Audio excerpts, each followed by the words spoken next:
निघालो मित्रांनो दर्शन घेऊन. गाडीमध्ये बोलतात, त्यांनाही बोलतो आणि तुम्हालाही बोलतोय मी. दर्शन करून निघालो आता गुरूंचे, बाळूमामांच्या गुरूंचे.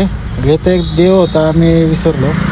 नंतर आलो आहे बाळूमामांच्या दरबारात इकडं दुसरीकडे त्यांच्या गावामध्ये. तर इथं सप्त्याचा काहीतरी कार्यक्रम चालू होता त्या दिवशी, म्हणजे सजावट वगैरे. तर मंदिर बंद होतं, मुखदर्शन फक्त चालू होतं. भरपूर लोक आले होते बाहेरून. दर्शन करून आम्ही जात होतो सगळेच. घेतलं दर्शन घेतलं, जरा व्ह्यू बघितला इथला, मस्त दिसला. आणि दर्शन चालू असल्यामुळं, म्हणजे कार्यक्रम चालू असल्यामुळं आम्हाला काय दर्शन घेता आलं नाही बरोबर.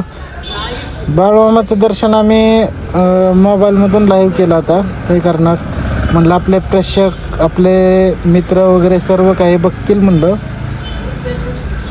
मग दर्शन झालं, बाहेरूनच केलं आम्ही. आणि तिथून आता चला म्हणलं बाहेर निघावं म्हणलं. तर व्हिडिओ वगैरे काढण्यात सक्त मनाई आहे. तरी आम्ही तुमच्यासाठी रिक्स घेतली. तर लाईक वगैरे करत जावा मित्रांनो, फॉलो वगैरे, सबस्क्रायबर वगैरे करा. आलो दर्शन घेऊन. ही आपली गाडी बघू शकता, बाहेरच लावली होती. आपण डायरेक्ट मंदिरापाशी गेलो, डायरेक्ट मंदिरापाशी गाडी घेऊन गेलो आपण, बघू शकता. तिथून बाहेर आलो इकडे. चला म्हणलं आता सत्य बाळूमामाच्या सद्गुरू बाळूमामांचं वाड्याकडे आलो आम्ही. सत्यवादेवीच्या वाड्यांकडे आलो. बघू शकता इथला व्ह्यू.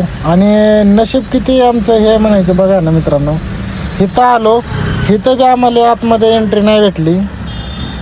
इथंही साफसफाईचं काम चालूच होतं, कारण इथं सप्त्याचं म्हणजे काय म्हणतात, इथं बी मंदिर बंदच होतं मित्रांनो. तर म्हणलं आता जाऊ द्या, बाहेरूनच दर्शन व्ह्यू वगैरे घेतला. आतमध्ये एंट्री नाही भेटली आम्हाला इथं बी.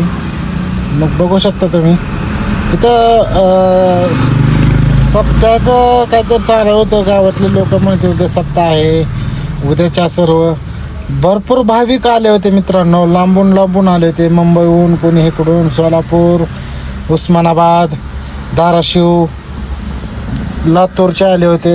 भरपूर लोक आले होते, पण काय करणार, मंदिर बंद होतं ना.